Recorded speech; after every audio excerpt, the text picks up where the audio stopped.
वो बिना पीछे देखे भागती जा रही थी। उसकी आंखों से तेजी से आंसू बह रहे थे। जब उसने देखा कि वो शौर्य धनंजय की हवेली से काफी दूर आ चुकी है तो उसने गहरी सांस ली। उसके दिल को सुकून महसूस हुआ कि वो उस डेविल की कैद से आजाद हो चुकी है। अभी वो पल भर को रुकी ही थी कि काले रंग की 4 गाड़ियां तेजी से उसकी ओर आईं और उसे घेर कर रुक गईं। वो जो सोच रही थी कि भागने में सफल हो चुकी है, उसे राह फरार मिल चुकी है, लेकिन नहीं जानती थी कि वो एक और बड़ी मुश्किल में फंसने वाली है। शौर्य धनंजय कोई मामूली इंसान नहीं था। वो ऐसे कैसे इतनी आसानी से कुमुद को अपनी पकड़ से छोड़ सकता था। गार्ड तेजी से गाड़ी से उतरे और पीछे की सीट का दरवाजा खोल दिया। बाहर निकलने वाले व्यक्ति को देखकर उसने डर और तकलीफ से अपनी आंखें बंद कर लीं और जोर जोर से नामे सिर हिलाने लगी। उसका जी चाहा कि काश उसे मौत आ जाए और वो इंसान उसके करीब आने से पहले ही इस दुनिया से चली जाए। उसका नन्हा सा दिल उस इंसान के चेहरे की सख्ती को देखकर बुरी तरह कांपने लगा था। उसकी टांगों ने उसका बोझ उठाने से मना कर दिया था और फिर वो वहीं बैठती चली गई। शौर्य धनंजय छोटे छोटे कदमों से चलता हुआ उसके पास आया और उसके सामने पंजों के बल बैठते हुए बोला, मेरी बुलबुल, मैंने तुम्हें समझाया नहीं था कि मेरी इजाज़त के बिना तुमने हवेली से एक कदम भी बाहर नहीं निकालना है। वो उसकी ठोड़ी पकड़कर बेशक बहुत ही नरम लहजे में बात कर रहा था, मगर उसका ध्यान कुमुद के कांपते हुए होठों पर था, जो डर के मारे फड़फड़ा रहे थे। मुझे तुम्हारे साथ नहीं रहना, मुझे यहाँ से जाना है, मुझे तुमसे नफरत है। डर के बावजूद ये शब्द उसके मुंह से निकल रहे थे और वो खुद इस बात पर हैरान थी। शौर्य धनंजय हल्का सा मुस्कुराया। अरे ऐसे कैसे मेरे पास नहीं रहना तुमने? तुम्हारी तो मैंने एक बड़ी कीमत चुकाई है। मैंने तुम्हें पूरा 1 महीना दिया था। अगर तुम इस 1 महीने में सारे पैसे मुझे लौटाने में सफल हो जाती तो मैं तुम्हें हमेशा हमेशा के लिए आज़ाद कर देता, मगर तुम नाकाम हो गई। तो इसका क्या मतलब है? अब सारी ज़िंदगी तुम्हें मेरे पास ही रहना होगा। यही डील हुई थी और इस डील को तुम्हें अब मानना ही पड़ेगा। वो शिकायत भरी नज़रों से शौर्या की ओर देखने लगी। चलो अब उठो और अच्छे बच्चों की तरह वापस चलो। उसने कुमुद का बाजू पकड़कर अपने साथ ले जाने के लिए कहा। कुमुद ने झटके से अपना हाथ छुड़ाया और गुस्से में बोली, तुम्हें मेरी एक बार कही हुई बात समझ नहीं आती? मुझे तुमसे नफरत है, इतनी नफरत है कि मैं बता नहीं सकती। मेरे पास शब्द नहीं है। तुम इतने घिनौने और घटिया इंसान हो कि तुम्हें देखकर मुझे घिन महसूस होती है। तुम मासूम लोगों के, न जाने कितनी लड़कियों की। इससे पहले वो कुछ और कहती, शौर्य धनंजय का हाथ उठा और उसके चेहरे पर निशान छोड़ गया। अब उसका सब्र भी टूट चुका था। अपने बारे में कुमुद के मुंह से ये शब्द सुनकर उसका दिल बुरी तरह जख्मी हो चुका था। गुस्से के मारे वो कुमुद का मुंह दबोचते हुए नफरत से बोला, अगर दोबारा तुमने इस तरह की बात कही तो मैं तुम्हारी जुबान खींच लूंगा। और तुम जानती हो कि मैं ये करने की काबिलियत भी रखता हूँ। काफ़ी अरसे से मैं तुम्हारे साथ नरमी बरत रहा था, लेकिन अब मुझे एहसास हुआ है तुम नरमी के काबिल ही नहीं हो। जब तक तुम्हारे साथ सख्त रवैया ना अपनाया जाएगा तब तक तुम्हारे इस नादान और बेचैन दिल को चैन नहीं मिलेगा। इस बार वो उसे खींचते हुए गाड़ी की तरफ ले जा रहा था। उसके पैर और घुटने जमीन से टकराने के कारण बुरी तरह जख्मी हो चुके थे और दर्द से वो चीख रही थी, मगर आज उसे उसके दर्द की परवाह नहीं थी। आज उसके दर्द की परवाह करने वाला वहाँ कोई भी मौजूद नहीं था। शौर्य धनंजय उससे पूरी तरह अनजान बना हुआ था, क्योंकि इस बार उसकी मोहब्बत ने उसकी कमजोरी पर वार किया था। क्या वो उसे इतना घटिया समझती थी कि उस पर इतना घिनौना इल्जाम लगा दिया? ये सोचते ही उसे अपने ही वजूद से घिन आने लगी थी। उसे गाड़ी में धक्का देकर बिठाने के बाद शौर्या ने अपने गार्ड से कहा, तुम घर चले जाओ, मुझे कहीं और जाना है। लेकिन सर, आप अकेले? गार्ड ने आगे बढ़कर कुछ कहना चाहा, लेकिन शौर्या की आंखों में धधकती आग देखकर गार्ड भी खामोश हो गया था। और इसके बाद वो गाड़ी तेजी से वहां से निकाल चुका था। शेरू, जो उसका सबसे खास आदमी था, बेचैनी से उस गाड़ी को आगे बढ़ते हुए देख रहा था। उसने अपने पास खड़े गार्ड से कहा, इस लड़की ने अपनी जिंदगी की सबसे बड़ी भूल कर दी है। गार्ड सिर हिलाते हुए बोला, तुम सही कह रहे हो। उसे ये सब कुछ नहीं कहना चाहिए था। क्या वो नहीं जानती कि शौर्य सर के साथ अतीत में क्या हुआ था? इस लड़की ने शौर्य सर के जख्मों को उधेड़ दिया है और इसकी सजा इस लड़की को जरूर मिलेगी। अब भगवान ही इस लड़की की रक्षा करें। शेरू हल्के से हंसा। मुझे नहीं लगता कि उसे इस बारे में कुछ भी पता होगा। खैर, हमें क्या, वो जाने और उनका काम जाने। उस लड़की ने जाने अनजाने गलती की है तो सजा तो भुगतनी ही पड़ेगी। ये कहकर वे अपनी अपनी राह चल दिए। उन्हें अभी और भी बहुत से काम करने थे। अगर वे समय पर उन्हें पूरा न करते तो शौर्य धनंजय की तरफ से एक नया हुक्म आ जाता। शौर्य गाड़ी तेज रफ्तार में चला रहा था, बल्कि ये कहना गलत ना होगा कि उसकी गाड़ी हवा से बातें कर रही थी। सीट बेल्ट लगे होने के बावजूद भी कुमुद बार बार डैशबोर्ड से टकराते टकराते बची थी, और ये देखकर कुमुद को अब डर महसूस होने लगा। वो कांपती हुई आवाज में बोली, भगवान के लिए गाड़ी थोड़ी धीरे चलाओ, मुझे डर लग रहा है। शौर्य ने ठंडी नज़र से उसे देखा और फिर एक तंज भरी मुस्कान के साथ कहा, डरने की क्या बात है, ज़्यादा से ज़्यादा क्या होगा, हमारा एक्सीडेंट हो जाएगा और हम दोनों एक साथ मर जाएंगे। कुमुद गुस्से से बोली, मैं तुम्हारे साथ हरगिज भी मरना नहीं चाहती। वाह, पहली औरत देख रहा हूँ जिसे अपने पति के साथ मरने में इतनी तकलीफ हो रही है, वरना तो पहले ज़माने में पत्नियाँ अपने पति के साथ ही सती हो जाया करती थीं। लेकिन अफसोस, तुम्हारे अंदर बिल्कुल भी पतिव्रता के भाव नहीं हैं। न चाहते हुए भी उसके बोलने का अंदाज कड़वा हो गया था। कुमुद ने गुस्से से उसे जवाब दिया, क्योंकि मैं तुम्हें अपना पति मानती ही नहीं और ना ही कभी मैं तुम्हें अपना पति मानूंगी। तो तुम्हारे लिए पतिव्रता के भाव मन में क्यों पालूं? तुम्हारे लिए तो मेरे मन में बस एक ही भाव है, और वो है नफरत का भाव। मरकर भी तुम्हें अपना पति नहीं मानने वाली। शौर्य धनंजय तीखे शब्दों में बोला, इसीलिए तो मनवाने ले जा रहा हूँ, ताकि तुम्हारे छोटे से दिमाग में, जिसमें सिर्फ और सिर्फ भूसा भरा हुआ है, ये बात घुस जाए कि मैं तुम्हारा पति हूँ, तुम पर अपना हक रखता हूँ और जब चाहूँ अपना हक वसूल भी कर सकता हूँ। ये अलग बात है कि मैं अब तक तुम्हारे साथ नरमी बरत रहा हूँ और तुमसे अपना हक वसूल नहीं किया है, लेकिन अब मुझे लगता है कि मैंने तुम्हें टाइम देकर बहुत बड़ी गलती कर दी है। उसकी सख्त आवाज़ सुनकर कुमुद एक पल के लिए डर गई। घबराते हुए बोली, तुम्हारा मतलब क्या है? हमारे बीच एक डील हुई थी कि तुम 2 महीनों तक मेरे करीब भी नहीं आओगे। शौर्य हंसा, मगर उसकी आंखों में गुस्सा भी झलक रहा था। वो डील मैंने इस शर्त पर की थी, अगर तुम चुपचाप अच्छे बच्चों की तरह मेरे साथ रहोगी, जैसा मैं कहूँगा वैसा ही करोगी, और तुमने कहा भी था कि तुम ऐसा ही करोगी, मेरी हर बात मानोगी।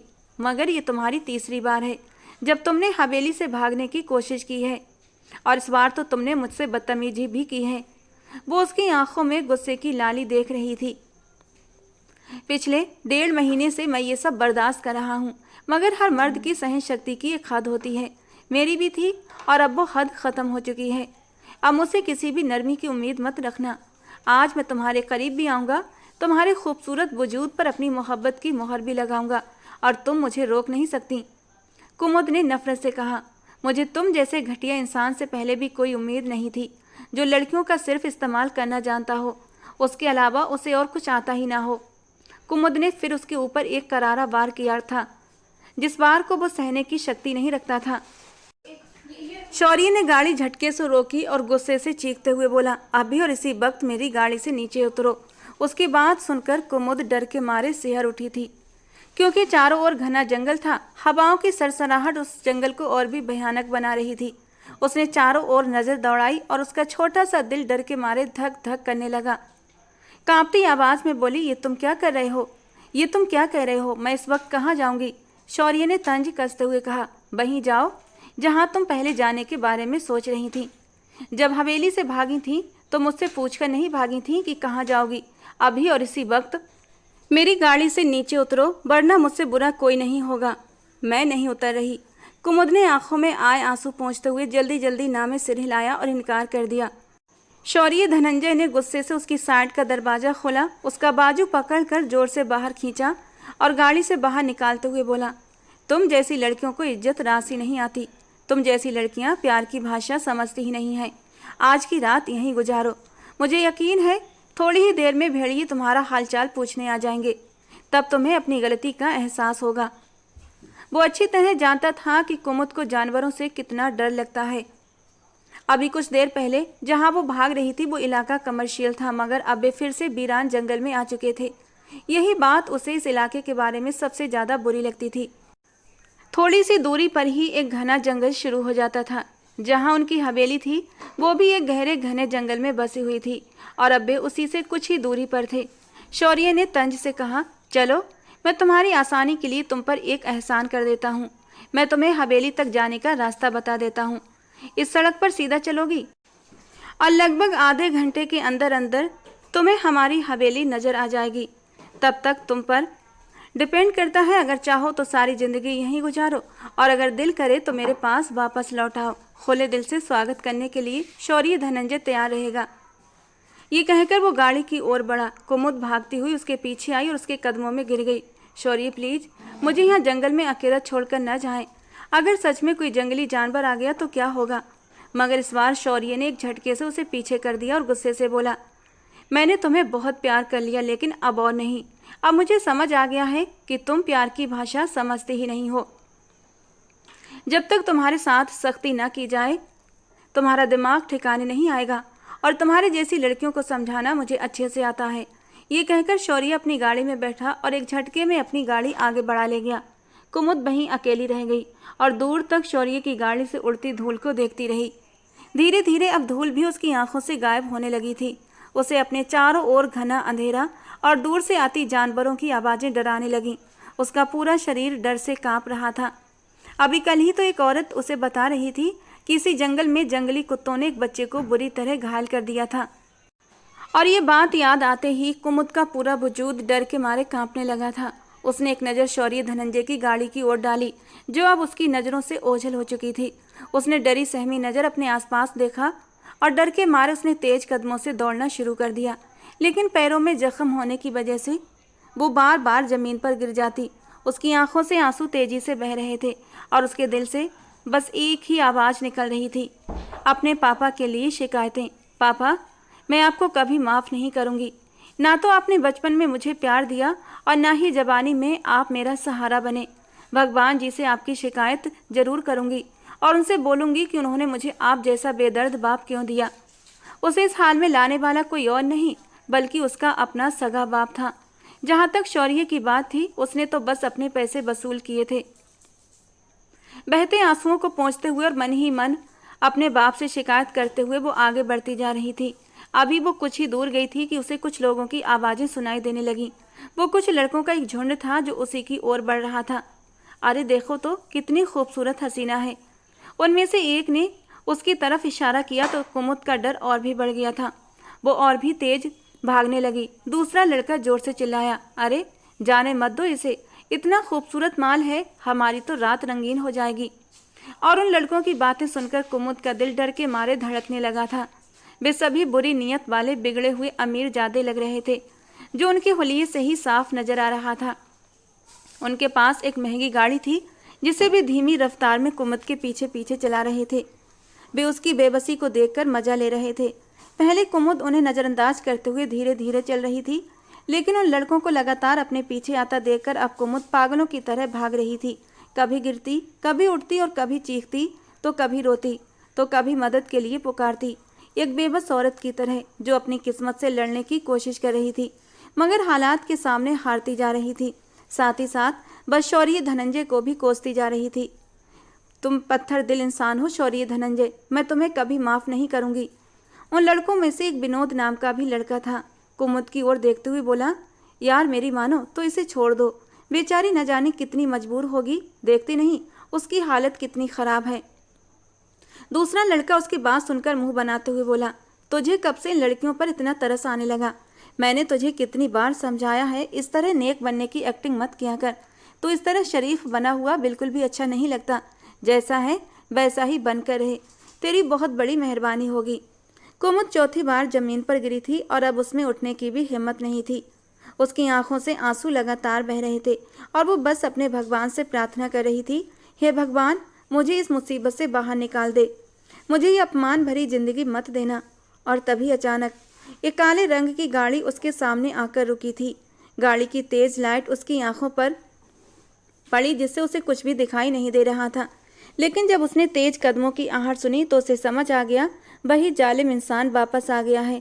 शौर्य धनंजय के माथे पर गहरी सिलवटें पड़ी हुई थीं। गुस्से के मारे गर्दन की नसें तनी हुई थीं और उसकी आंखों से जैसे अंगारे बरस रहे थे। वो गुस्से में तेजी से कुमुद के पास गया और अपने कंधों से उतार कर एक चादर उस पर डाल दी। कुमुद ने उस चादर को मजबूती से पकड़ लिया और शिकायत भरी नज़रों से शौर्य को देखने लगी। मगर शौर्य का ध्यान तो फिलहाल पूरी तरह उन लड़कों की तरफ था जिन्होंने उसकी बीवी पर गंदी नज़र डालने की कोशिश की। ओए हीरो, कौन है तू और यहाँ क्या कर रहा है? उनमें से एक लड़का जो नशे की हालत में लग रहा था लड़खड़ाते हुए शब्दों में बोला, जल्दी से यहाँ से दफा हो जाओ, वरना तुझे रात में ही सूरज के दर्शन करा देंगे। अगर तू अपने बाप की औलाद है तो मुझे हाथ लगाकर दिखा। और ये सुनकर शौर्य धनंजय का गुस्सा और भी बढ़ गया। वो तेजी से उस लड़के की तरफ बढ़ा और वो लड़का एक ही मुक्का खाकर जमीन पर गिर चुका था। शायद उन लड़कों को ये नहीं पता था कि शौर्य सिर्फ कराटे में माहिर नहीं बल्कि रोजाना जिम भी जाता है। उसके बाजू फौलाद जैसे मजबूत थे। ये देखकर बाकी लड़के डर गए क्योंकि वो शौर्य के मुकाबले काफ़ी दुबले पतले थे। उनमें से एक ने डर के मारे पिस्टल निकाली, लेकिन शौर्य जानता था ऐसे कायर लोग कभी गोली चलाने की हिम्मत नहीं कर सकते। वो मजबूत कदमों से उसकी तरफ बढ़ने लगा और वो लड़का डर के मारे लगातार पीछे हटता जा रहा था। और फिर अचानक पिस्टल उसके हाथ से छूट गई और वो बेहोश होकर ज़मीन पर गिर पड़ा। ये देखकर शौर्य के होंठों पर हल्की सी मुस्कान आ गई। मैं तुम लोगों को सबक सिखाना चाहता था, लेकिन तुम लोगों की हालत देखकर न जाने क्यों मुझे तुम लोगों पर तरस आ गया है। इसलिए मैं खुद तो तुम्हें कुछ नहीं कहूँगा, लेकिन अपने आदमी तुम्हारे पास भेज रहा हूँ। वे तुम्हारी अच्छी खातिरदारी करेंगे। ये कहकर वो तेजी से कुमुद की ओर बढ़ा और उसके गार्ड्स उन लड़कों की ओर बढ़ गए। विनोद बेहद डरा हुआ था। वो गार्ड से डरते हुए पूछने लगा, ये आदमी कौन है? और गार्ड ने ठंडी मुस्कान के साथ जवाब दिया, क्या तुम डेविल को नहीं जानते? ये सुनकर विनोद मेहरा के पैरों तले से जमीन खिसक गई थी। अभी कुछ दिन पहले ही तो उसने अपने पिता से सुना था कि डेविल ने उसके कई आदमियों को मौत के घाट उतार दिया था। तो क्या ये वही डेविल था? वो डरा हुआ भी था, लेकिन उसे बहुत ज़्यादा खुशी भी महसूस हो रही थी, क्योंकि अब उसे उस इंसान की सबसे बड़ी कमजोरी मिल चुकी थी। वो शौर्य धनंजय के गार्ड से बचकर भागने में कामयाब हो चुका था। अब उसे अपने दोस्तों की कोई फिक्र नहीं थी। उसे बस किसी भी तरह ये खबर अपने पिता तक पहुंचानी थी कि अगर हमें उसकी बीवी मिल जाती है तो हम उसे जो चाहे करवा सकते हैं और अपना हर नुकसान पूरा कर सकते हैं। गाड़ी हवेली के बाहर आकर रुकी। उसने कुमुद को बाहर आने के लिए कहा और कुमुद चुपचाप गाड़ी से बाहर उतर आई। कुमुद का हाथ पकड़कर वो हवेली की ओर बढ़ने लगा, लेकिन कुमुद के लिए चलना बहुत ज़्यादा मुश्किल हो रहा था। शौर्य ने एक पल के लिए रुककर कुमुद की ओर देखा था और फिर अगले ही पल उसे अपनी बाहों में उठा लिया। कुमुद ने अपने दोनों बाजू उसकी गर्दन के इर्द गिर्द लिपेट लिए थे। उसका हल्का फुल्का वजूद अपनी बाहों में उठाते ही शौर्या के होंठों पर एक हल्की सी मुस्कान आई थी। जरा सी है नहीं, और हिम्मत देखो इस लड़की की। शौर्य धनंजय से पंगा लेने चली थी। उसने अपनी बाहों को और भी समेट कर कुमुद को अपने करीब किया था। शौर्य को उसकी सांसें अपने सीने पर महसूस हो रही थीं। उसकी सिसकियों की आवाज़ सुनकर उसे तकलीफ भी हो रही थी। वो नहीं चाहता था कि वो इतनी परेशानी से गुजरे। उसका मकसद सिर्फ उसे छोटा सा सबक सिखाना था, छोटी सी डोज देनी थी। बस आप बिल्कुल भी अच्छे नहीं हैं, बहुत बुरे हैं, मैं आपसे नाराज़ हूँ, कुमुद ने सिसकते हुए धीमे लहजे में कहा। मुझे कोई फ़र्क नहीं पड़ता, दूसरी तरफ से ठंडा सा जवाब आया। आपको फ़र्क पड़ता है। अगर आपको वाकई कोई फ़र्क न पड़ता तो आप मेरी मदद करने कभी ना आते, कुमुद ने नाराज़गी से कहा। शौर्य ने गहरी सांस ली और ठहर कर कहा, देखो मेरी बात सुनो।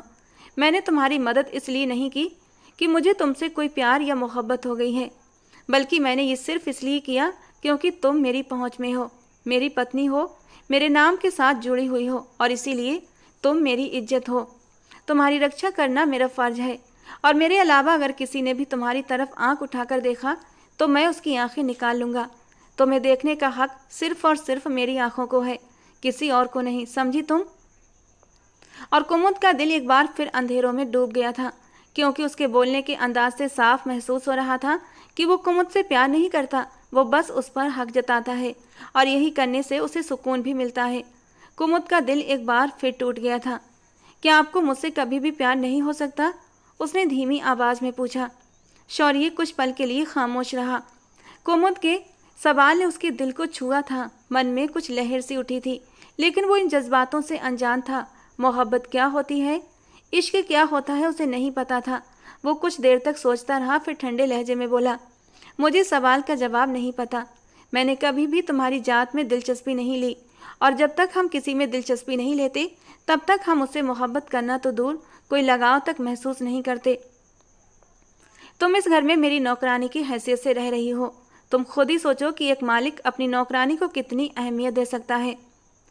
मैं आपकी गुलाम नहीं हूँ, मैं एक जीती जागती इंसान हूँ और इस देश की स्वतंत्र नागरिक हूँ, कुमुद तड़प कर बोली। शौर्य धनंजय उसकी आंखों में देखते हुए मुस्कुराया। जहां तक मुझे याद है तुमने मुझ पर केस भी करके देख लिया था, लेकिन उससे क्या हासिल हुआ? क्या तुम मुझसे पीछा छुड़ाने में कामयाब हुई? हरगिज नहीं, क्योंकि जिस देश के कानून तुम मुझ पर लागू करना चाहती हो, मैं चाहूँ तो उस देश के कानून भी बदल सकता हूँ। इसीलिए मुझसे पंगा लेने से पहले 100 बार सोच लेना। उसने कुमुद को कमरे में लाकर धीरे से बेड पर लेटाया। तुम यहीं बैठो, मैं मरहम लेकर आता हूँ। और कुछ ही देर में वो फर्स्ट एड बॉक्स लेकर आ चुका था। जैसे ही वो उसके पैरों पर मरहम लगाने के लिए झुका, कुमुद ने झट अपने पैर खींच लिए। खबरदार, अगर आपने मुझे हाथ भी लगाया। शौर्या ने गहरी सांस ली और ठंडे लहजे में कहा, अभी पूरा का पूरा तुम्हें अपनी बाहों में उठाकर लाया हूँ। उस वक्त तुम्हें मेरी मदद की जरूरत थी, तब तुमने नहीं कहा कि मुझे हाथ मत लगाना। इसलिए अब भी चुपचाप बैठी रहो। जो कह रहा हूँ उसे करने दो। और देखो कुमुद, मुझे गुस्सा मत दिलाओ। पहले ही मेरा दिमाग घूमा हुआ है। कहीं ऐसा ना हो कि मैं कुछ ऐसा कर बैठूं कि तुम्हें भी शर्मिंदगी हो और मैं भी खुद से नजरें न मिला सकूं। क्योंकि गुस्सा, नफरत अपनी जगह सही, लेकिन जब जब तुम्हें अपने सामने देखता हूं मेरा दिल बेकाबू होने लगता है। लेकिन मैं तुम्हारे साथ जबरदस्ती नहीं करना चाहता, इसीलिए अब तक तुम्हारे करीब नहीं आया हूँ। लेकिन अगर तुमने मुझे गुस्सा दिलाया तो मैं अपनी सारी हदें पार करने में 1 मिनट भी नहीं लगाऊंगा। कुमुद तंज भरी हंसी हंसते हुए बोली, आप ज़्यादा से ज़्यादा क्या कर सकते हैं?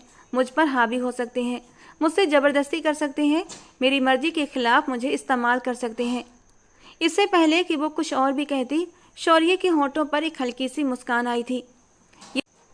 ये लड़की बार बार ऐसी बातें करके उसके दिल में हमेशा आग लगा देती थी। कुछ सोचता हुआ शौर्य उस पर झुक चुका था। कितनी ही देर तक वो उसके होंठों की नरमी चुराता रहा और फिर उसकी आंखों में गहराई से देखते हुए बोला, सबसे पहली बात, तुम मेरी पत्नी हो। मैं तुम पर जबरदस्ती नहीं करूँगा, बल्कि अपना हक वसूल करूँगा। मैंने तुम्हें काफ़ी वक्त से छूट दे रखी थी, क्योंकि मुझे लगा शायद तुम्हें समझ आ जाएगी और तुम मेरी मोहब्बत की ज़बान समझने लगोगी। लेकिन तुम्हारी हालत देखकर अब मुझे यकीन हो गया है कि जब तक तुम्हें एक डोज नहीं मिलेगी तब तक तुम्हें अकल नहीं आएगी। उसने कुमुद के बाजू अपने हाथों में थाम लिए। ये आप क्या करने जा रहे हैं? उसकी सांसें बुरी तरह से फूल रही थीं। उससे बात करना मुश्किल हो रहा था। वही जो मुझे बहुत पहले कर लेना चाहिए था। नहीं नहीं, खबरदार, जो आपने मुझे, वो चीखते हुए बोली, मगर तब तक बहुत देर हो चुकी थी। वो उसके अंदर दबे हुए जज्बातों को जगा चुकी थी और वो उस पर पूरी तरह हावी हो गया था। कितने दिनों से वो उससे बचने की हर मुमकिन कोशिश कर रहा था। जब भी उसका दिल उसकी तरफ हुमकता तो वो अपने दिल को समझा लेता था कि नहीं, अभी नहीं। लेकिन आज जब उसके करीब हुआ तो आज वो उस पर टूट कर बरसा था। सुबह जब कुमुद सोकर उठी तो उसे अपना वजूद बहुत बिखरा बिखरा महसूस हुआ। एक नज़र उसने सोए हुए शौर्य पर डाली, जो दुनिया जहान से बेखबर नींद के मजे ले रहा था और दूसरी तरफ उसकी नींदें हराम कर चुका था। उसने रोते हुए उसके चौड़े सीने पर अपनी छोटी छोटी मुट्ठियों से मुक्के मारना शुरू कर दिए थे। शौर्य, धनंजय, बहुत बुरे हो तुम। जबकि शौर्य ने अगले ही पल उसके दोनों हाथों को अपने हाथों में थाम लिया था और फिर उसे अपने ऊपर खींचते हुए अपनी बाहों में समेट लिया और फिर उसके बिखरे बालों को समेटते हुए बड़े ही ठंडे अंदाज में कहने लगा, रोना धोना बंद करो। मुझे चीखती चिल्लाती हुई औरतें बिल्कुल भी पसंद नहीं, और ना ही तुम्हारे आंसू देखकर मैं पिघलने वाला हूँ। जब इंसान प्यार से समझाता है तो तुम औरतों को समझ नहीं आता। तुम लोगों के साथ ऐसे ही करना जरूरी होता है। आप सोच भी नहीं सकते कि मुझे आपसे कितनी नफरत है। इससे पहले कि वो कुछ और कह पाती, शौर्य ने उसे अपने सीने से हटाया और खुद भी उठकर बैठ गया और उसके कंधे पर सिर रखते हुए बोला, मैं तुम्हारे दिल में अपने लिए मोहब्बत पैदा कर लूँगा, तुम उसकी फिक्र बिल्कुल मत करो।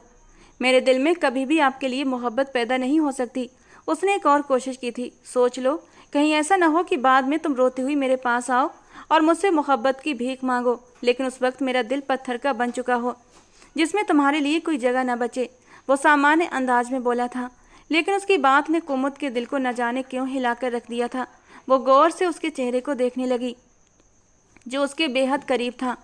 अगर वो चाहती तो उसके चेहरे को छू सकती थी, मगर उसमें इतनी हिम्मत नहीं थी। वो बिना पलकें झपकाए उसके चेहरे को देखती रही। अब शौर्य के लबों पर हल्की हल्की शरारती मुस्कान बिखरने लगी थी। तुम्हारा अपना ही हूँ, जितना चाहो मुझे देख लो, मैं तुम्हें मना नहीं करूँगा। लेकिन प्रॉब्लम ये है, तुम मुझे छुप छुप कर देखती हो और ये बात मुझे बिल्कुल भी अच्छी नहीं लगती।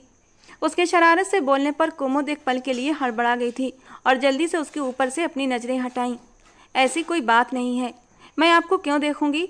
वो जल्दी से इस बात से मुकर गई थी और इससे पहले लेटकर वो उसकी तरफ से करवट बदलती, शौर्य ने फिर से उसका रुख अपनी ओर कर लिया था। कुमुद, मेरी एक बात कान खोलकर सुन लो। जब मैंने तुमसे शादी की थी तब मेरी नीयत यही थी कि मैं तुम्हें अपनी गुलाम बनाकर ही रखूंगा। जब मन करेगा तुमसे दिल बहलाऊंगा और जब मन करेगा तुम्हें छोड़ दूंगा। लेकिन थोड़ा सा वक्त गुजरा तो मुझे एहसास हुआ कि मैं तुम्हारी जात में दिलचस्पी लेने लगा हूँ। तुम मुझे अच्छी लगने लगी हो। तुम्हारी आंखों में आंसू मुझे तकलीफ देते हैं और तुम्हारे लबों की मुस्कान मुझे सुकून देती है। आज से पहले मैंने कभी भी किसी औरत की तरफ नज़र उठाकर भी नहीं देखा। उनकी जात में दिलचस्पी लेना तो बहुत दूर की बात है। मैं बहुत सीधा साधा और स्ट्रेट फॉरवर्ड इंसान हूँ। जो कुछ मेरे दिल में होता है वो मैं बता देता हूँ और मैंने कभी कुछ भी नहीं छुपाया। अब मैं साफ शब्दों में कह रहा हूँ कि मैं तुमसे बेतहाशा मोहब्बत करता हूँ। अगर मुझे तुमसे मोहब्बत न होती तो कब का तुम्हें इस्तेमाल करके फेंक चुका होता या तुम्हें तुम्हारे बाप के हवाले कर चुका होता। मगर मुझे तुमसे मोहब्बत थी और जिनसे मोहब्बत की जाती है उनका ख्याल रखा जाता है और सबसे बढ़कर उनकी इज्जत की जाती है। पिछले 2 महीने से मैं तुम्हारा हर तरह से ख्याल रखने की कोशिश कर रहा हूँ। तुम्हें बेतहाशा मोहब्बत भी दी, तुम्हारी हर ज़रूरत पूरी की, तुम्हारी हर जिद मानी, यहाँ तक कि तुमने मुझे गालियाँ भी दी और अभी अभी जो तुमने मुझे मारा भी है। फिर भी मैंने तुमसे कुछ नहीं कहा। मगर कल मेरे सब्र का पैमाना लबरेज हो गया था। रात को जो कुछ भी हुआ वो मैं करना नहीं चाहता था। मैं तुम्हारे साथ कभी भी ज़बरदस्ती नहीं करना चाहता था क्योंकि मैंने तुमसे मोहब्बत की है। लेकिन कल तुमने मुझे बार बार गुस्सा दिलाया था और बस यही मेरे अंदर एक कमजोरी है। जब मुझे गुस्सा आता है तो मुझे कुछ भी दिखाई नहीं देता और अब तुम भी अपने दिमाग में ये एक छोटी सी बात बिठा लो कि तुम मुझसे कभी भी दूर नहीं हो सकती क्योंकि मैं तुम्हें कभी भी खुद से जुदा नहीं करूँगा। कहते कहते उसने अपने दिल पर कुमुद का हाथ रखा था। ये सिर्फ और सिर्फ तुम्हारे लिए ही धड़कता है। अगर तुम इससे दूर गई तो ये धड़कना बंद कर देगा। उसने अपनी आंखें पूरी खोली, कुमुद की आंखों में देखने लगा। कुमुद ज़्यादा देर तक उसकी आंखों में देख न पाई। उसकी आंखें बहुत ही नशीली थीं और नींद की खुमार से भरी हुई थीं। अपनी बात कहकर वो एक झटके से उठ बैठा और कुमुद से बोला, जाओ जल्दी से जाकर मेरे लिए नाश्ता बनाओ। आज मैं तुम्हारे हाथों का नाश्ता करना चाहता हूँ। जबकि कुमुद चुपचाप उठकर बाहर आ गई थी। शौर्य को लग रहा था कि शायद इस लड़की को अब अकल आ चुकी है या फिर वो उसकी बातें समझ गई है। लेकिन वो नहीं जानता था कि कुमुद के दिमाग में तो कुछ और ही चल रहा था। मैं तुम्हें कभी भी माफ़ नहीं करूँगी शौर्य। तुम ये मत सोचना कि मैं खामोश हूँ तो इसका मतलब ये है कि मैंने तुम्हारी सारी बातें सुन ली हैं और मान ली हैं। मैं तुम्हारी असलियत के बारे में अच्छे से जानती हूँ और जब तक मैं तुम्हें पुलिस के हवाले नहीं कर देती तब तक चैन से नहीं बैठूंगी। वो भूल गई थी कि शौर्य का तो कुछ भी नहीं बिगड़ने वाला, बल्कि एक बार फिर से वो अपना ही नुकसान करने वाली थी और इस बार उसे माफ़ी भी मिलना मुश्किल होगी। दिन का वक्त था। वो लॉन में टहल रही थी जब वो छोटे छोटे कदम उठाता हुआ उसके पास आया। शौर्य को देखकर उसने अपने लबों पर ज़बरदस्ती मुस्कान सजा ली। मेरी कुमुद तो आज बहुत खिली खिली लग रही है। उसने आज पीले रंग का खूबसूरत सा सूट पहन रखा था जिसमें उसका रंग और भी निखरा हुआ मालूम हो रहा था। आपकी संगत जानलेवा ही इतनी थी कि मेरे पास खुलने के अलावा और कोई रास्ता ही नहीं था। उसने दांत भींचते हुए कहा, तो तुम अभी तक मुझसे नाराज हो? वो धीरे से जाकर उसके करीब खड़ा हो गया था और उसके कंधे पर अपनी बाहें रखकर उसके चेहरे की ओर देखने लगा। मैं आपसे नाराज नहीं हूँ, मुझे सिर्फ और सिर्फ आपसे एक शिकायत है। उसने अपनी नज़रें झुकाई हुई थीं। जब काफ़ी देर तक कोई जवाब ना आया तो उसने बेख्याली में नज़रें उठाकर देखा। शौर्य बहुत गौर से उसे देख रहा था। मैं चाहता हूँ कि मेरी एक नहीं बल्कि 4 प्यारी प्यारी सी बेटियाँ हों और वो बिल्कुल चारों तुम जैसी हों। उसने अनोखी सी फरमाइश की थी। उसकी बात सुनकर कुमुद के गाल लाल हो गए थे। ये आप कैसी बातें कर रहे हैं? क्या मतलब कैसी बातें कर रहा हूँ? माँ तो तुम्हें बनना ही है और अब तो मैं कोशिश करूँगा तुम्हें जल्द से जल्द ये तोहफा दे सकूँ। वो शरारती अंदाज में बोला था तो वो शर्म से पानी पानी हो गई। इससे पहले कि वो वहाँ से जाती, शौर्य ने जोर से उसका बाजू पकड़ा और अपनी ओर खींचते हुए कहा, सुनो, मैं तुम पर दोबारा से एतबार कर रहा हूँ। इस बार मेरा एतबार मत तोड़ना वरना मैं चकनाचूर हो जाऊँगा। तुम नहीं जानती, एक बार पहले भी मैं टूटा था और मेरी किर्चियों से सबसे ज़्यादा नुकसान मेरे आसपास के लोगों को ही हुआ था। मैं नहीं चाहता तुम्हें किसी भी किस्म का कोई नुकसान पहुँचे, इसलिए अब जो भी करना सोच समझ कर करना। अपना बाजू छुड़ाकर वो भागती हुई कमरे में चली गई जबकि शौर्य उसकी पीठ को देखता रहा। उसने कुर्सी के साथ टेक लगा ली और अपने अतीत के बारे में सोचने लगा। वो दिन शौर्य आज तक नहीं भूल पाया जब पहली बार वो उस लड़की की तरफ आकर्षित हुआ था, जब पहली बार उसने उसे देखा था। बल्कि उसके साथ साथ एक बिजनेसमैन भी था और उसका बिजनेस दूर दूर के देशों तक भी फैला हुआ था। उसके बिजनेस के इतना व्यापक होने के पीछे एक वजह थी, वो बहुत ही ईमानदार इंसान था। उसे झूठ, फरेब और धोखे से सख्त नफरत थी, चाहे वो अपने आपसी रिश्तों में हो या फिर बिजनेस में। जो भी लोग उसे धोखा देने की कोशिश करते थे वो उन्हें अपनी ज़िंदगी से पूरी तरह निकाल देता था, कभी उनकी तरफ दोबारा नज़र उठाकर भी नहीं देखता था। यूनिवर्सिटी के इवेंट में उसने पहली बार कुमुद को देखा, जो अनारकली का किरदार निभा रही थी। वो बहुत ही प्यारी और मासूम लग रही थी। आज से पहले उसने इतनी कीमती खूबसूरती को नहीं देखा था। न चाहते हुए भी वो उसकी पर्सनालिटी में दिलचस्पी लेने लगा। पूरे शो में उसकी नज़रें सिर्फ उसी पर जमी रहीं। ये बात मीडिया ने भी नोट कर ली थी और उसके बाद में उसकी वीडियो भी वायरल हो गई थी, जिसे शौर्य ने कुछ ही घंटों में इंटरनेट से हटवा दिया था। कुमुद को भी शो के दौरान लगातार महसूस हो रहा था कि कोई उसे बहुत ही गौर से देख रहा है, जिसकी वजह से वो बार बार कंफ्यूज भी हो रही थी। शो ख़त्म होने के बाद जब उसने उस दिशा में देखा तो एकदम से कांप उठी थी, क्योंकि वो इंसान कोई और नहीं बल्कि उसके पिता का सबसे बड़ा दुश्मन था। कुमुद के पापा एक बहुत बड़े बिजनेसमैन थे और बिजनेस के मामले में किसी भी तरह की लापरवाही नहीं करते थे। उन्हें अपने बिजनेस से बेहद मोहब्बत थी और उसे खड़ा करने के लिए उन्होंने न सिर्फ अपनी मेहनत बल्कि बहुत सारा वक्त भी लगा दिया था। यही वजह थी कि वे अपनी इकलौती बेटी को भी वक्त और मोहब्बत नहीं दे पाए थे, जिसकी शिकायत कुमुद को हमेशा रहती थी। वो अक्सर अपने पापा के सामने रोने लगती कि आपके पास मुझे देने के लिए दिन के 5 मिनट भी नहीं हैं। उसकी माँ का तो उसके बचपन में ही निधन हो गया था। उसके पिता ने दूसरी शादी भी नहीं की थी, या फिर शायद वो जानबूझकर किसी जिम्मेदारी में बंधना नहीं चाहते थे। दोनों बाप बेटी अकेले ही एक ही घर में रहते थे। बचपन से लेकर अब तक वो अपने सारे काम खुद ही संभालती आ रही थी, क्योंकि उसके पापा ने साफ साफ कह दिया था कि मैं तुम्हें संभाल नहीं सकता। मैं तो तुम्हें तुम्हारी नानी के पास भेजना चाहता था, मगर वो तुम्हें रखने के लिए तैयार नहीं है। अब जो भी करना है तुम्हें खुद ही करना होगा। अगर पैसों की ज़रूरत हो तो मुझसे कह सकती हो, लेकिन इसके अलावा मुझसे किसी भी चीज़ की उम्मीद मत रखना। वो हैरान थी, आखिर वो किस तरह के पिता हैं जिन्हें अपनी बेटी की जरा भी परवाह नहीं और जिन्हें उसकी परेशानियों तक का पता नहीं। रात के खाने पर ही उसकी अपने पापा से मुलाकात हो पाती थी, वो भी सिर्फ 15-20 मिनट की खामोशी में ही वो गुजर जाता था। अगर वे कभी कुछ कहते भी थे तो सिर्फ अपने बिजनेस के बारे में या कभी कभार उसकी पढ़ाई के बारे में पूछ लेते थे। जिंदगी में पहली बार उन्होंने उसकी जात में तब दिलचस्पी ली थी जब उसके नंबर बहुत कम आए थे। उन्होंने उस वक्त उसे अपने कमरे में बुलाया और गुस्से से चिल्लाते हुए बोले, मैं तुम्हारी फीसें इसलिए नहीं भर रहा कि तुम मुझे ऐसी प्रोग्रेस दिखाओ, इससे तो अच्छा है मैं तुम्हें किसी सरकारी स्कूल में डाल दूँ। अब वो अपने पापा को कैसे बताती? वो पढ़ाई पर ध्यान देने की कोशिश तो करती है, लेकिन डिप्रेशन की वजह से ऐसा कर नहीं पाती। उसका तो कोई दोस्त भी नहीं था जिससे वो अपने दिल की बातें शेयर करती। उसके कजिन्स उससे बात नहीं करते थे, वे उसे घमंडी समझते, जबकि हकीकत तो ये थी कि वो मोहब्बत को तरसी हुई लड़की थी। अगर उसे किसी से भी जरा सी मोहब्बत मिलती तो वो उसी तरफ खींची चली जाती थी। जब उसने कॉलेज में दाखिला लिया तो उसकी मुलाकात रिया से हुई, जो उसकी सबसे अच्छी सहेली बन गई। उसी ने उसे जीना सिखाया था। वो अपनी ज़िंदगी की तरफ वापस लौटने लगी थी और अपना ज़्यादातर समय रिया के घर पर ही बिताती। रिया के पापा भी एक बहुत बड़े बिजनेसमैन थे। उनकी आकाश मेहरा से अच्छी दोस्ती हो गई और दोनों ने साथ में बिजनेस करने का फैसला कर लिया। मगर थोड़े ही समय बाद रिया के पापा कमलेश आहूजा ने आकाश मेहरा को बिजनेस में धोखा दे दिया और उन पर भारी कर्ज चढ़ गया। ये एक और वजह थी कि वे अपनी बेटी से और भी ज़्यादा दूर हो गए थे। वो इस सब का जिम्मेदार अपनी बेटी को ही समझते थे, हालांकि इसमें उसका कोई कसूर नहीं था। रिया खुद कुमुद के सामने बहुत शर्मिंदा थी और उससे माफ़ी मांगती रहती।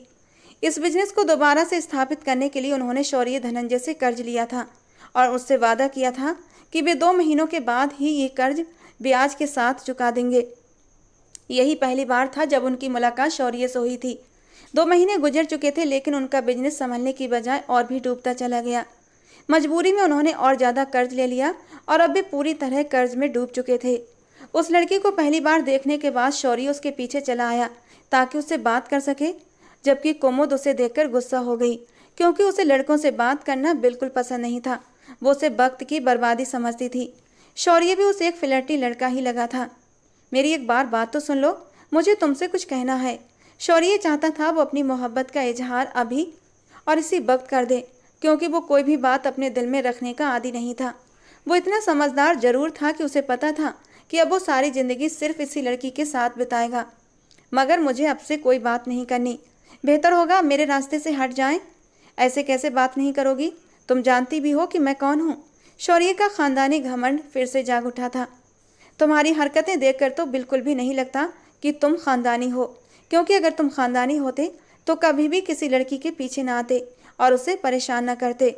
ये सुनकर शौर्य का दिमाग गुस्से के मारे भड़क उठा था।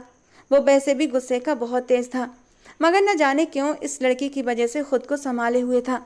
इससे पहले वो वहाँ से जाती, शौर्य ने उसका हाथ पकड़ लिया और बेख्याली में ही कुमुद का हाथ उठा और शौर्य के चेहरे पर निशान छोड़ गया।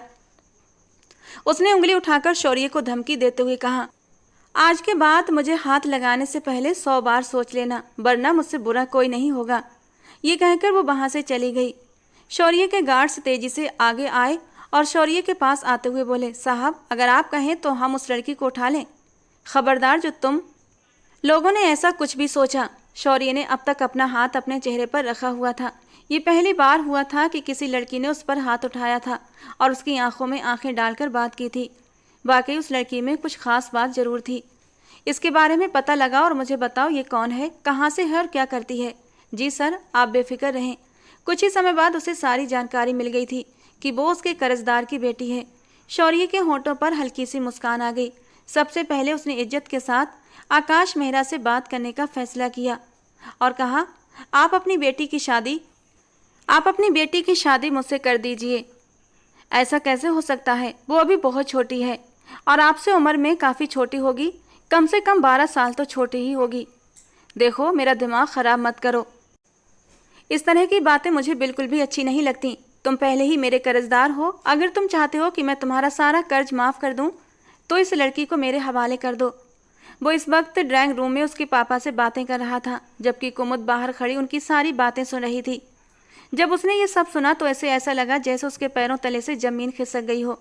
वो तो सोच भी नहीं सकती थी कि इंसान इतना गिरा हुआ हो सकता है कि उसकी मजबूरी का सौदा करने आ पहुंचा।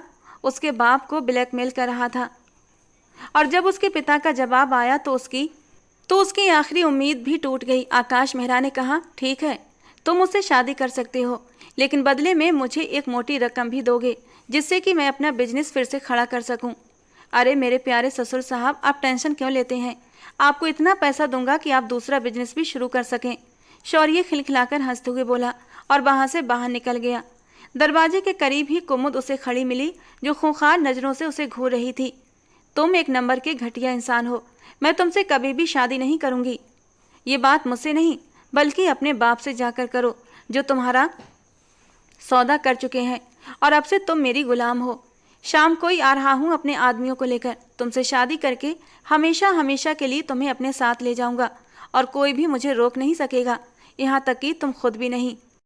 क्यूट लिटिल गर्ल, वो उसके माथे पर उंगली रखकर उसे पीछे धकेलता हुआ बोला था और गुस्से से उसका मुंह लाल हो गया और शौर्य को यह देखकर बहुत सुकून मिल रहा था। इसके बाद कुमुद अपने पिता के पास गई और चिल्लाते हुए बोली, आप मेरे साथ ऐसा कैसे कर सकते हैं? मैंने तुम्हारे साथ कुछ भी गलत नहीं किया है कुमुद। वो इंसान तुमसे प्यार करता है और तुमसे शादी भी करना चाहता है। तुम उसके साथ बहुत खुश रहोगी। मैंने उसकी आंखों में तुम्हारे लिए मोहब्बत की चमक देखी है। पापा, क्या आप भूल गए? कल रात आपने खुद ही मुझे बताया था कि वो आदमी कितना घटिया है। उस पर गैर कानूनी गतिविधियों के शामिल होने का शक है। इसके अलावा वो लड़कियों की, आप कैसे सोच सकते हैं कि मैं अपने देश के गद्दार से शादी करूंगी?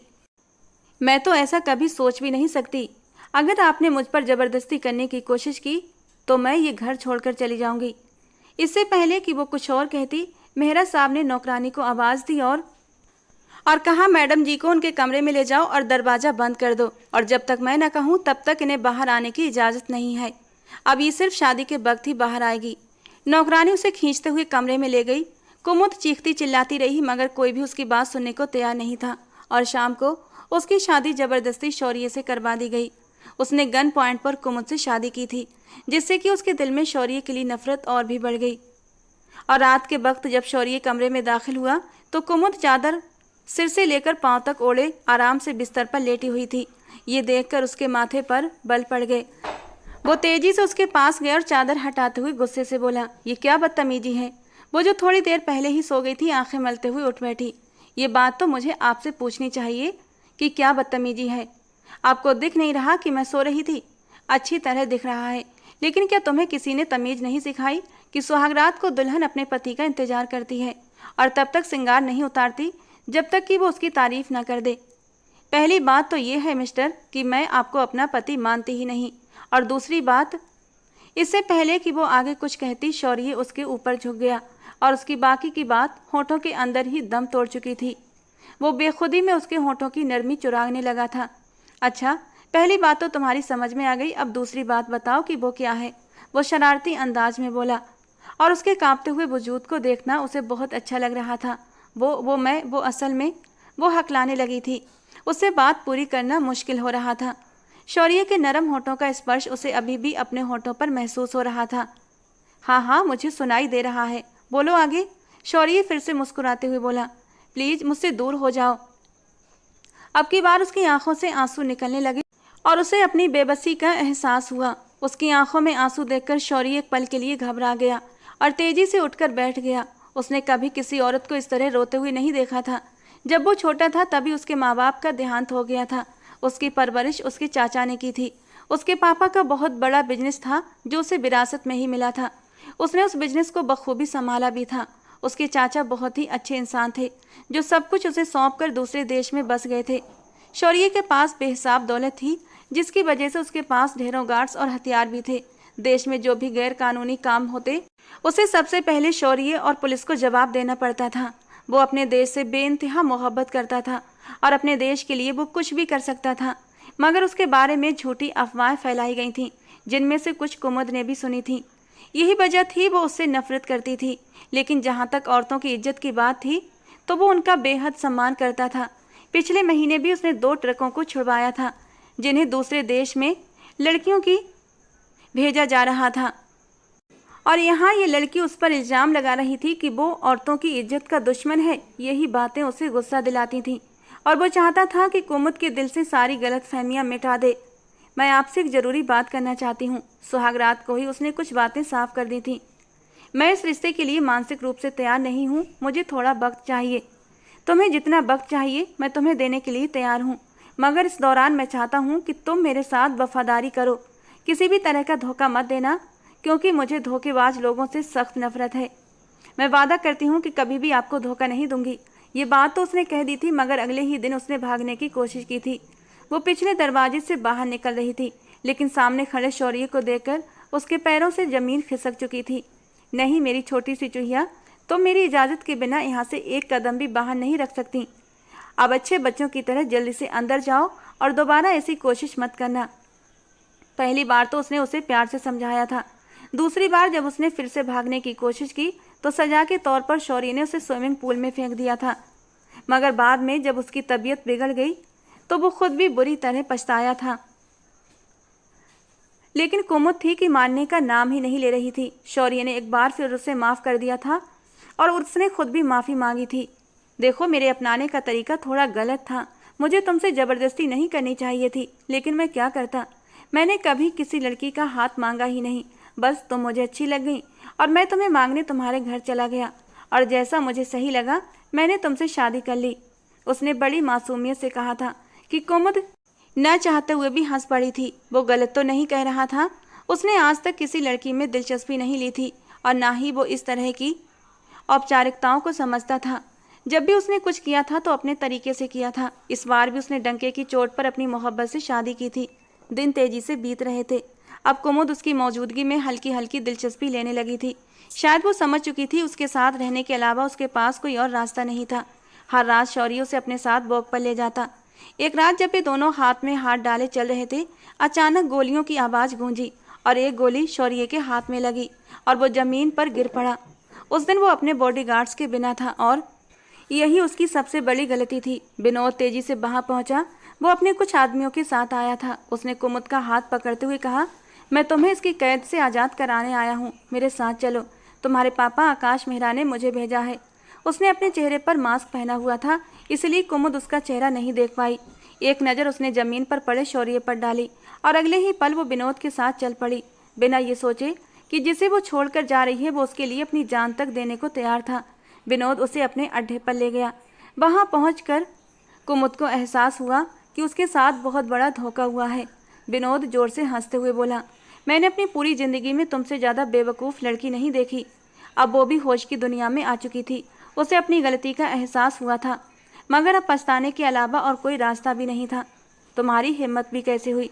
इससे पहले वो विनोद पर झपटती, उसने कुमुद के हाथों को मजबूती से पकड़ लिया। नहीं मेरी रानी नहीं, अगर तुमने मुझ पर हाथ उठाया तो मैं तुम्हें बिना हाथों का कर दूंगा। उसकी आवाज़ में नफरत घुली हुई थी। तुम्हारे पति ने हमारा ट्रक पकड़वा दिया था, जिसकी वजह से हमें बहुत नुकसान हुआ था। जब तक वो हमारा नुकसान पूरा नहीं करेगा तब तक तुम्हें उसके हवाले नहीं किया जाएगा। जब शौर्य को होश आया तो उसकी बाह में तेज दर्द हो रहा था। कुछ देर पहले की सारी घटनाएं उसकी आंखों के सामने घूमने लगीं कि कैसे कुमुद उस अनजान आदमी का हाथ थामकर उसे दर्द में तड़पता हुआ छोड़कर चली गई थी। जिंदगी और मौत में झूलते शौर्य की उसने बिल्कुल भी परवाह नहीं की थी। उसका दिल तकलीफ से छलनी हो गया। कुमुद ने उसे एक बार फिर से धोखा दिया था। वो दर्द से चीख रहा था, लेकिन ये दर्द उसके बाजू का नहीं बल्कि वो था जो अपने दिल में महसूस कर रहा था। लगभग 1 महीना बीत चुका था और शौर्य ने अभी तक उन लोगों को कोई कॉल नहीं की थी। अब विनोद भी बहुत ज़्यादा तंग आ चुका था, क्योंकि कुमुद की हरकतें बर्दाश्त के बाहर हो रही थी। मैंने तुम्हारी बीवी को अपने कब्जे में रखा हुआ है, तो उसे अपने कब्जे में ही रहने दो, शौर्य ने लापरवाही से कहा। इसका क्या मतलब है? विनोद के तो पसीने छूट गए थे। मतलब साफ है, मुझे उसकी ज़रूरत नहीं। तुम उसके साथ जो चाहे वैसा कर सकते हो। वो हद से ज़्यादा सुकून में था। तुम्हें अंदाज़ा भी है कि तुम क्या कह रहे हो? विनोद ने बेचैनी से कहा। हाँ, मुझे अच्छी तरह अंदाज़ा है। अब वो तुम्हारी हुई, उसके साथ जो चाहे करो। स्पीकर ऑन था और ये सारी बातें कुमुद खुद भी सुन रही थी। उसकी आंखों से आंसू तेजी से बहने लगे। उसका गुस्सा बढ़ता जा रहा था। अब विनोद भी पूरी तरह तंग आ चुका था। ठीक है, जब इसके पति ने खुली इजाज़त दे दी तो इसका फ़ायदा उठा लूँ, वरना मैं तो इसके पति को ब्लैकमेल करने की खातिर अब तक इसके करीब भी नहीं गया था। वो उसकी तरफ बढ़ा ताकि उसे अपने कब्जे में कर सके, मगर तभी किसी ने उसके सर पर जोर से कोई चीज़ मारी और वो बेहोश होकर गिर पड़ा। वो व्यक्ति नकाब में था। उसने कुमुद से कहा, आप जल्दी से यहाँ से भाग जाएं। कुमुद वहाँ से भागने में कामयाब हो गई और जब वो अपने घर पहुँची तो सीधा अपने कमरे में गई और शौर्य का गिरेबान पकड़कर झकझोरते हुए चिल्लाई, तुम कितने गिरे हुए इंसान हो। शौर्य ने ठंडे लहजे में कहा, देखो लड़की, मेरा गिरेबान छोड़ो। अब तुम्हें मुझसे कोई हक नहीं। मैं तुमसे पूछ रही हूँ कि तुमने मेरी मदद की कोशिश क्यों नहीं की? क्यों करता? जब तुम मुझे मरने के लिए वहाँ छोड़ गई थी तो मैंने भी फैसला कर लिया कि तुम्हें वहीं छोड़ दूँ। कुमुद ज़मीन पर बैठ गई और फूट फूट कर रोने लगी। ना तो तुम मुझसे मोहब्बत करते हो और ना ही मेरे पापा मुझसे मोहब्बत करते हैं। मुझसे कोई भी प्यार नहीं करता। पहले पापा ने मुझे छोड़ दिया, उन्हें मेरी कोई परवाह नहीं थी, और अब तुमने भी मुझे छोड़ दिया। शौर्य ने गहरी सांस ली और धीमी आवाज़ में कहा, तुम जानती हो कि तुम मेरे साथ चाहे जितनी भी ज्यादती कर लो, मगर तुम्हारे आंसू फिर भी मुझसे बर्दाश्त नहीं होते। मेरा दिल दुखता है। आंसू बहाना बंद करो, मुझे तकलीफ़ हो रही है। वो एक पल के लिए रुका और फिर गंभीर लहजे में बोला, जिस इंसान ने तुम्हें वहाँ से छुड़वाया उसे मैंने ही वहाँ भेजा था। वो 24 घंटे तुम्हारे ही साथ रहता था ताकि तुम्हें किसी तरह का नुकसान न पहुँचे।